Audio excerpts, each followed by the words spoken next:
Okay, you're back on.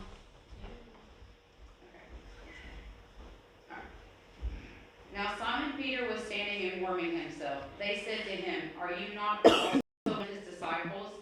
He denied it and said, "I am not." One of the servants of the high priest, a kinsman of the man whose ear Peter had cut off, asked, "Did I not see you in the garden with him?" Peter again denied it, and at once the cock crowed. They then led Jesus from the house of Caiaphas to Pilate's headquarters. It was early. They themselves did not enter the headquarters, so that it might not be defiled, but might eat the Passover. So Pilate went out to them and said, "What accusations do you bring against this man?" They answered him, If this man were not an evildoer, we would not have handed him over." Pilate said to them, "Take him yourselves and judge him by your own law." The religious authorities said to him, "It is not lawful for us to put any man to death." This was to fulfill the word which Jesus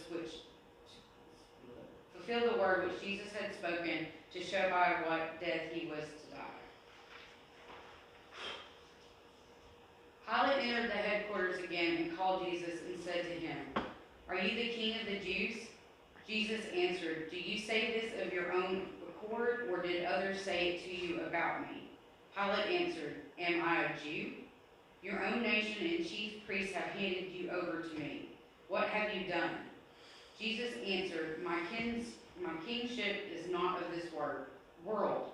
It is my kingship were of this world, my servants would fight, that I might not be handed over to the religious authorities. But my kingship is not from this world. Pilate said to him, "So are you a king?" Jesus answered, "You say that I am a king. For this I was born, and for this I have come into the world, to bear witness to the truth. Everyone who is of the truth hears my voice." Pilate said to him, "What is truth?" After Pilate said this, he went to the religious authorities again and told them, "I find no crime in him. But you have a custom that I should release one man for you at Passover. Will you have me release for you the king of the Jews?" They cried out again, "Not this man, but Barabbas." Now Barabbas was a robber.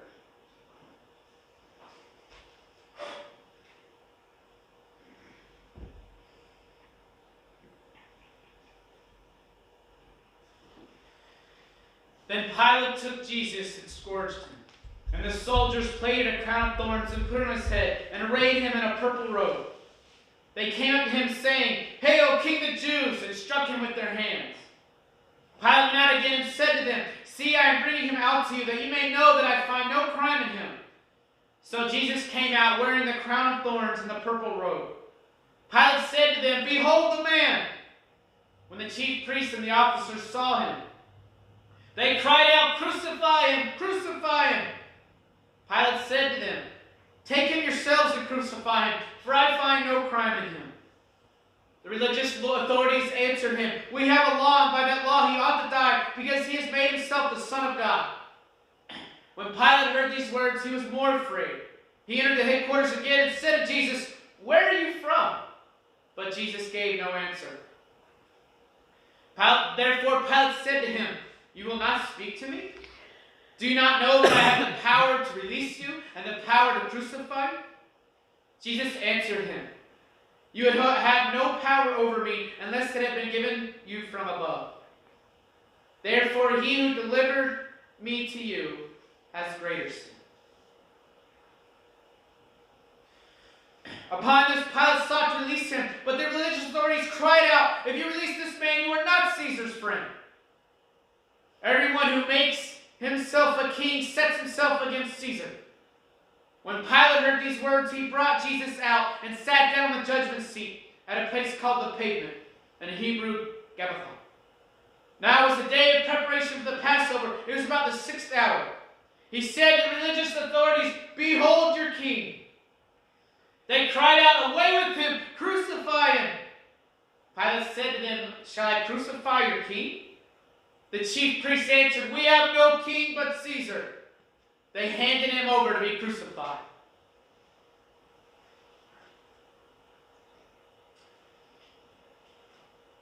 So they took Jesus, and he went out bearing his own cross to the place called the place of the skull, which is called in Hebrew Golgotha.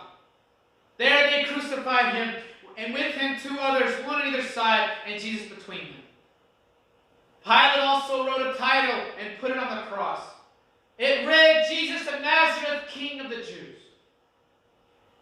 Many of the Judeans read this title, for the place where Jesus was crucified was near the city, and it was written in Hebrew, in Latin, and in Greek.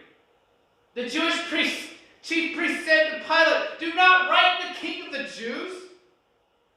But this man said, "I am the King of the Jews." Pilate answered, "What I have written, I have written." When the soldiers had crucified Jesus, they took his garments and made 4 parts, one for each soldier. Also his tunic. But the tunic was without seam, woven from top to bottom. So they said to one another, "Let us not tear it, but cast lots to see whose it shall be." This was to fulfill the scripture. They parted my garments among them, and for my clothing they cast lots. So the soldiers did this. But standing by the cross of Jesus was his mother, and his mother's sister, Mary, the wife of Clopas, and Mary Magdalene. When Jesus saw his mother and the disciple whom he loved standing near, he said to his mother, "Woman, behold your son." Then he said to the disciple, "Behold your mother." And from that hour the disciple took her to his own home.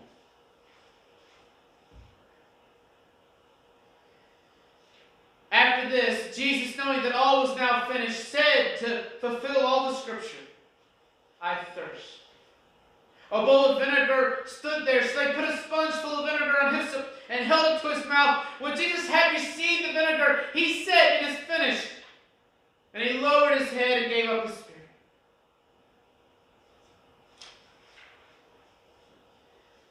Since it was the day of preparation, in order to prevent the bodies from remaining on the cross on the Sabbath was a high day, the religious authorities asked Pilate that the legs might be broken and they might be taken away. So the soldiers came and broke the legs of the first and of the other who had been crucified with him. But when they came to Jesus and saw that he was already dead, they did not break his legs. But one of the soldiers pierced his side with a spear, and at once there came out blood and water. He who saw it has borne witness, his testimony is true, and he knows that he tells the truth, that you may also believe. For these things took place that the scriptures might be fulfilled. Not a bone of him shall be broken. And again another scripture said, "They shall look on him whom they have pierced."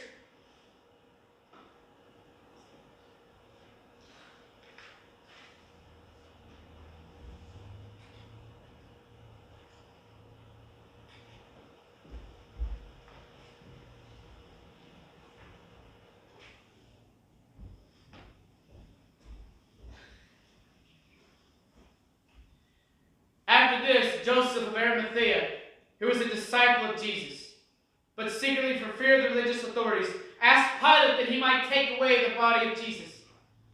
And Pilate gave him leave. So he came and took away his body. Nicodemus also, who had first come to him by night, came bringing a mixture of myrrh and aloes, about 100 pounds weight. They took the body of Jesus and bound it in linen cloths with the spices, as is the burial custom of the Jews. Now in the place where he was crucified there was a garden, and in the garden a new tomb where no one had ever been laid. So because of the Jewish day of preparation, the tomb was close at hand. They laid Jesus in there.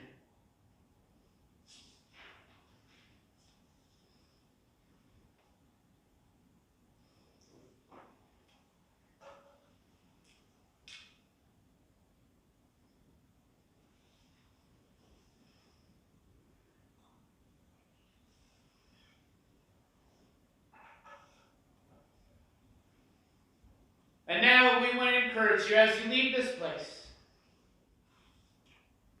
to think about all that was read and spoken about today. All that Jesus was so willing to do for each of us as he gave his life for us on the cross.